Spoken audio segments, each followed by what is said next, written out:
Welcome, everyone. Today we're going to be talking about the community of inquiry, and we'll be learning about effective learning in the virtual creative writing classroom. So as teachers of creative writing, if you're teaching an online, a hybrid class, how can you use this concept of the community of inquiry to make your class more robust and effective? So before we begin, I'd like to do a quality check very quickly. Make sure that you've removed all distractions, turn your phone ringer off, make sure you feel focused, put a do not disturb sign on your door, and then we're going to perform some technology diagnostics to make sure that you're hearing and seeing everything correctly. So first, I want to ensure that we're on the same screen, which should say Technology Diagnostics at the top, and that you've seen the slides change. This is the third slide that we've seen, so if you haven't seen 3 slides go by, you want to make sure that there's not something wrong with your video viewer here. Furthermore, you want to make sure that you can hear me. There is audio.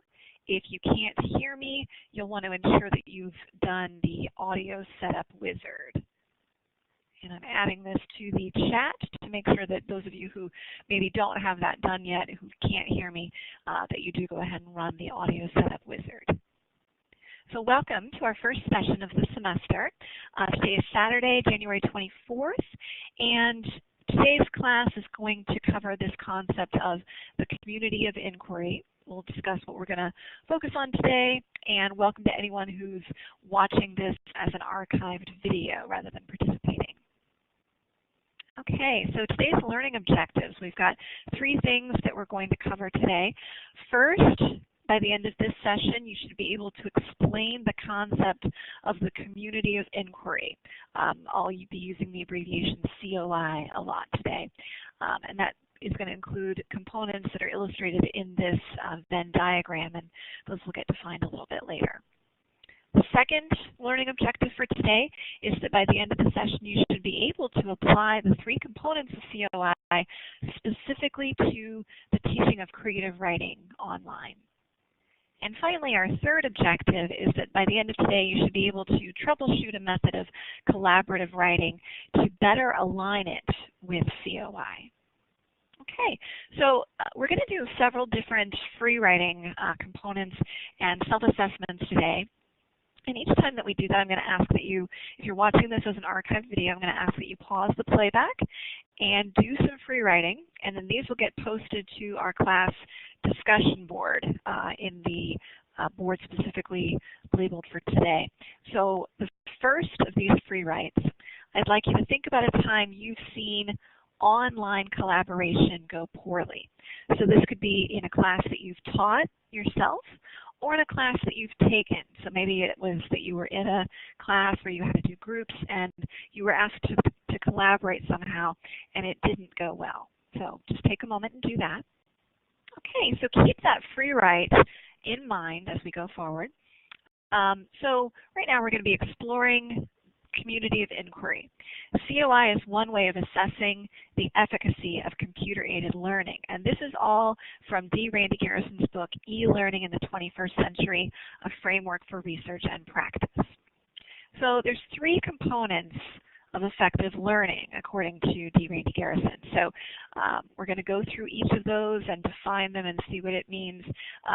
The intersections in the Venn diagram will be covered in a later session. We're going to focus just on the big items today. The first of these 3 elements of the community of inquiry is cognitive presence. And cognitive presence means that students are engaged, reflecting, and discussing. So we think of the word cognitive, it's about your brain and understanding. And so this is the area that involves critical thinking. Are your students actually thinking critically? Are they working with the material in a present and effective way? So when we think about how to demonstrate or inject cognitive presence into an online class, specifically an online creative writing class, one way you can do that is to ensure first that they're actually using the material. So doing online quizzes would be one way, just reading quizzes to ensure that they're actually reading, but then to set up discussion board posts where they can answer specific prompts and that they're prompted then to respond to other people's prompts. And that's kind of general to any online class, but the way we can apply this specifically to creative writing is then this could also be used for peer review and critique. So when you do what might ordinarily be a workshop model of creative writing, you could replicate the workshop model with discussion board posting. And that way, too, you can kind of do a check both to simply read the textbook, and that would be demonstrated with the online quizzes. And then finally, are you applying what was covered in the textbook to the way that you're doing your peer review? Okay, so I'd like you to pause the playback if you're watching this as an archive, and in your own words, in that same sheet where you're doing your free writes, in your own words, define cognitive presence. Okay, hopefully your definition of cognitive presence had something to do with students being engaged, reflecting, discussing, using critical thinking. All right, the next dimension of the COI is social presence. And social presence means that students are engaging with each other as a group. They're forming a group identity. They're starting to feel like this is a little club that they're all members of, both themselves as students together and with the instructor. Maybe they're also identifying as little subgroups within that. And one way that might show up in an online creative writing class, perhaps students are organized into groups based on the genres of writing they do. So perhaps all of the poets sort of are assigned a group, but they also might have a group identity together. All of the fiction writers might have a group identity, or all the people who write a certain subgenre of fiction or poetry might have a group identity. An instructor can sort of instill that in the class already by carefully having people identify themselves in the beginning of the semester, an introduction discussion board, for example. If you have synchronous class meetings, you could also subdivide students by groups, so have all the poets convene into a little group room together, have all the fiction writers convene in a group together, and that way, too, they get to know each other. Okay, so I'd like you to pause in the archived playback and define social presence in your own words.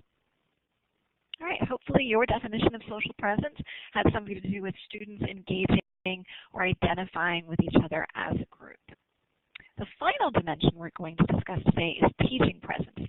And teaching presence ensures that course design and facilitation supports learning. So the instructor, even though they're not physically present, is still apparent in the way the course is designed, that it's not simply sort of going to run itself, that you clearly are intervening, participating in discussion board posts, conducting chats like this one, or doing video lessons or audio lessons.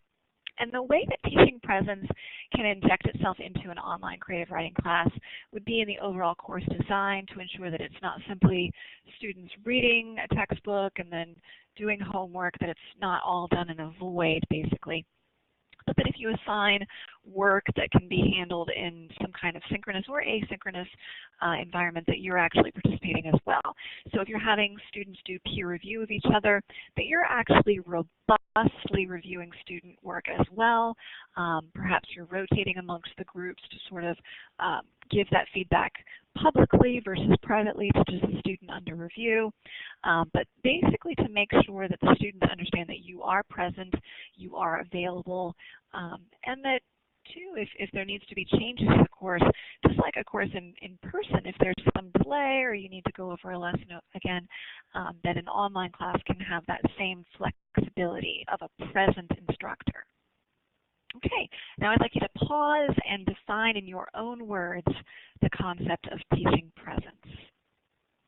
All right, hopefully your personal definition of teaching presence involves something about ensuring that course design and facilitation supports learning. Okay, so now I'd like you to examine your assumptions coming into this session.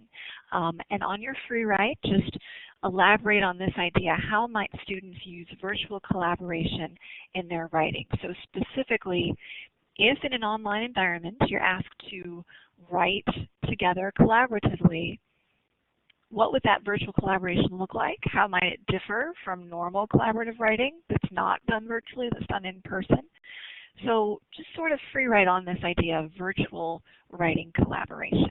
Now we're going to take a look at the Harris-Burdick Online Collaborative Writing Project. And this is a project done with middle school students responding to this book, The Chronicles of Harris-Burdick. And we're going to watch this YouTube video together, a little segment of it.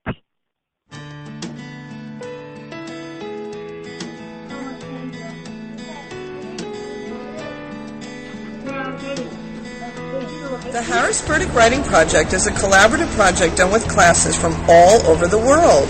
Using the Web 2.0 tools, Google Docs and Skype, children from ages 9 through 12 work collaboratively to create unique stories that go along with each page of the book, The Mysteries of Harris-Burdick by Chris Van Allsburg. This book is comprised of 14 black and white drawings, each accompanied by a title and a caption. Each class that signed up for this project was paired up with another. Classes communicated through Google Docs, email, and Skype. Skype is a free online application that allows for video conferencing. Making a video call using Skype requires a webcam and microphone. Students in each classroom were grouped with students from their partner class to write about one of the illustrations in a collaborative Google Doc account created specifically for each classroom. Google Docs is an online word processing tool that allows you to create documents, spreadsheets, and presentations. You can invite others into a document to share and collaborate in real time. The children faced many issues with learning to work with partners with which they couldn't directly communicate. Sometimes their partners changed the story without discussing it first. Sometimes their partners took a long time to respond to questions. Sometimes they were confused by what their partners were writing. They needed to learn how to handle these situations. Sometimes their way of handling it was to delete whole parts of the story. Thank goodness for revision history in Google Docs. Sometimes they handled it by writing their own story without their partner. That took some intervention from the teachers. Most of these problems were solved when students Skyped, but they often forgot to continue having these conversations in the Google Docs. So I would encourage you to watch the rest of that video on your own. It's really interesting how these students perform this task. But I'd like you to think this is a pretty young age group that did this project. This course is mostly going to cover creative writing instruction at the high school, college, or even graduate level. So think about and free write on how might this collaboration have gone differently both at a different level of students, so maybe think about college students, and then also how might this have gone differently if the instructors had paid slightly closer attention to the idea of the COI framework. So just free write on that for one moment. Okay, so some ideas that you might have come up with could include the fact that college students or graduate students as well might be a little bit more proactive in ensuring that they're all on the same page, that their partners are engaged. And the instructors, too, one way could have asserted their presence a little bit more, so that teaching presence component may have been a little bit lacking with this particular assignment. And then as we get to the close of this session today, I'd like you to do a final free write, assessing and applying these ideas. So do your last free write answering the question, in what ways do you already use COI in courses that you teach or that you plan to teach? And then how could you integrate it or better integrate it in the future? Okay, to sum up what we've covered today, we covered the COI components and we applied them to creative and collaborative writing.